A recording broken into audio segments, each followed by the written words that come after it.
And it should be noted, too, they had the coaches show last night with Jerry and Georgie, and I listened to that. Not a lot to take out of it. You're getting most of the same stuff from Lanning at this point. He's ready for the game to kick off.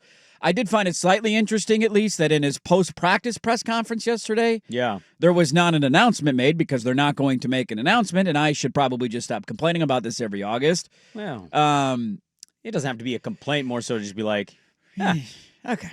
Crepea did report that he's never actually officially announced his era a quarterback. We knew the starters a couple of those years, but idiots like me wanted a tight end for Tulane to maybe start in year one over Bo Nix, but I digress. We don't need to revisit that. We don't need to revisit that. But he was asked questions at his post-practice press conference, Dan Lanning, that is, yesterday. Mm-hmm.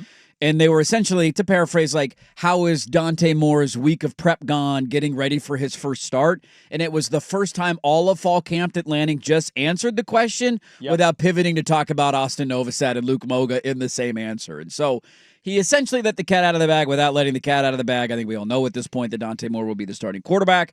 And so that happened yesterday. The over-under is very interesting on FanDuel, dropping down to 9.5, because there's a wide spectrum of opinions on how Oregon is going to be this year. Guys like Danny Meringue think they're going to lose 3 to 4 games. We have a commenter on YouTube saying if they had a harder schedule, they would lose 5 this year. There was a host. 5, yeah. 7-5. I don't know how much harder you would throw Ohio State in there. What else are they missing on their Big Ten slate? Nebraska? Are we shaking our boots over that one? I think it's their non-conference. People might reference there, but how many teams in the Big Ten have a harder non-conference schedule than them? When did they schedule Oklahoma State? Long time ago. Okay.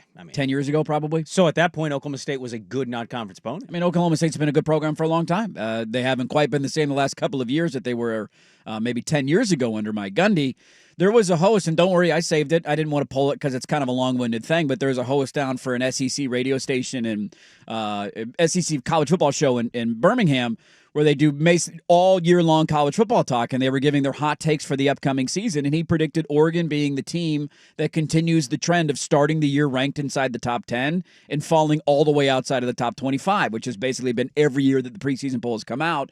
We go over those numbers when the rankings are released. There's one team in the top 10 every year that falls out, and last year it was Michigan and Florida State, so he's predicting Oregon's going to be that team this year. And then you have guys like Josh Pate who fly in and see him practice and say this team's going to play for a national championship. It's a very interesting year going in where it seems like there's a very wide range, and this wasn't necessarily the case last year. Everybody was almost in unison of them being elite. I don't know if they won the championship or not, but they belong in the conversation. And this year you got takes from they're playing for a national title to they're going to go 7-5 and be on the outside of the top 25 at the end of the year. I think the uncertainty of other teams, and I understand everything he mentioned about Clemson, who I think can get to the national championship game. Yeah. My rebuttal to are they going to have a run game would just simply be like they're bringing back all their leading receivers. Their line is super experienced, and Klubnik is back again. I know they didn't have explosives as much as people wanted to. Let's wait and see on that one. Also, their 2 leading edge rushers are back, and their defensive tackle. Oh, and their linebackers and their 2 big interception guys in the secondary. That's a lot of experience. They feel like a lock if they win on Saturday to make. They're one of those teams like if they win that game on Saturday, they're not losing twice in the ACC. They could lose to LSU on Saturday. They could, but I think I tend to agree with that. If they win Saturday, it's over. who's beating them? Somebody might get them at some point, but they're not losing more than 2 games in the ACC. Look, I've been as critical as Dabo of anybody. I also will tell you, Dabo Swinney knows how to coach football. Yeah, he wins 9 games every year. And win 2 national championships on accident. The tough thing I think I have with Oregon is not about the playoffs. It's just like when you tell me what their ceiling is, I don't see national championship. But I think in other years with Oregon, Mariota's last year, before Idaho and the Boise State stuff, you could have pointed to that last year's team with the experience. There's like 3 or 4 teams you could have pointed at and said the experience to do it, and they didn't do it. Now they got close with Mariota. But I don't look at this team and see national championship. I think there's a handful of teams. It's a very fair assessment for a lot of new players and a lot of new faces. Which is why I was surprised he had them going to the national championship. The Big Ten title game, I can see that. Yeah. 11-1, sure, why not? I don't think I look at this team as a national title contender, even though it's a year where we've kind of been saying the sport feels open. There might be 10. I don't know if there really are 10, but I also don't know if I have Oregon quite in that conversation. Yeah, I mean, to Pate's point, I think one of the reasons he's a believer in Oregon, and he said this on our show last week, and he's talked about it on his show, where he views them as a rising stock, if you will. That they're probably going to lose to Penn State early in the season because they're going on the road. Penn State has more experience and they're returning more guys, and it's in the wideout environment. But I think he views them as a team with all the youth and experience that they have, albeit talented. They just haven't played a ton of snaps, that he thinks they're going to peak at the end of the year. I think that's the main argument from a guy like Josh Pate, is that you can have these question marks about certain position groups and players early in the season, but as the year goes on, he thinks the young guys get better, and then they peak at the end of the season and are ready to contend for a national title. Mm-hmm. The part of it, like, I don't think what you said is wrong in any way. I tend to agree with you. I don't view this team as a team that I go into the year thinking like, yeah, I got a really good shot at winning a national title this year. I've said that each of the last 2 seasons going into the year. 2 years ago, they ran into a Washington team that's a once-in-a-generation offense with an elite quarterback that they couldn't get over the hump. Those are only 2 games they lost that year. Last year, it was a super team in Ohio State who they were able to beat one time, and the second time was too much to ask for, and they got ran out of the building in the Rose Bowl after a tremendous season. I don't have that thought going in.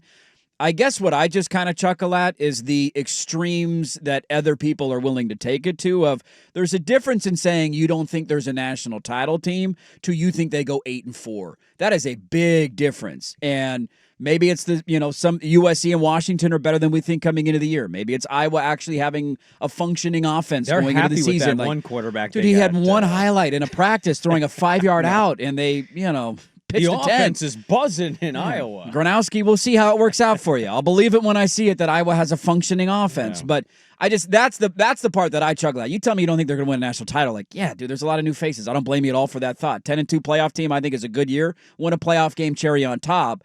But to say that they go 8-4, 7-5, that's taking it to extreme. That I will point at you and laugh and just ask, where are the 4 or 5 losses on this schedule? Well, they go to 8. Well, I think the 4 they would point to are Penn State, sure, Washington. In this scenario, Washington, USC, and tripping up against an Indiana at home, who catches you sleeping a little bit, or coming off Iowa. a bye for that game, so I don't have a huge fear there, and you get them at home. I don't see that either. Yeah. That's not the kind. I think they're 10-2. That's probably the most universal opinion of the team I think I've heard is 10-2. Yeah. 11-1 is certainly an interesting one. Like, for a team that's quote unquote restarting in a lot of key positions, especially at quarterback, 11-1 is like you're through the roof. Yes. Yeah. If they go 11-1 this year and your only loss is Penn State, or even if you beat Penn State and say Iowa or one of these other games you're talking about trips you up, 11-1 is an unbelievable season. And I think I have this right. I should have brought up the stat, but I just remembered. I think yesterday Alger told Harrison Meringue that if he wins 10 or more games this year, he passes Chip Kelly in the same time span. That sounds right. So, like 11-1 in a year that you're saying you're restarting a little bit, even though we're talking about 4 and 5-star guys, and you've portaled your offensive line a little bit. That's still like, that's our quote unquote somewhat down year, and we still might be 11-1. Right. You're through the moon on that. 8-4, I don't see it either.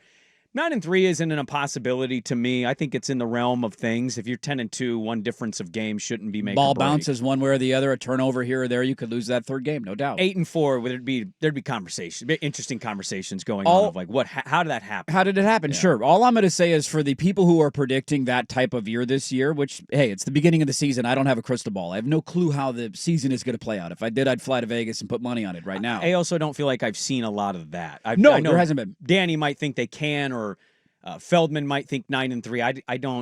I don't know who else has had like an 8-4 type of prediction. There was the guy in the SEC who predicted. I can't remember his name off the top of my head, but don't worry. I saved the video for when they don't have that record, and I will play it back, and that will be on my Twitter timeline come December if it doesn't happen.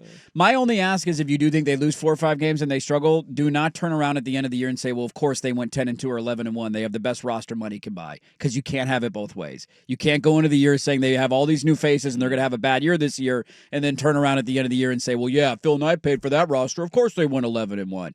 Can't have it both ways. That's my only request. It all begins on Saturday against Montana State. Josh Pate has them in the national title game. We'll see how the year goes for them as their journey begins Saturday.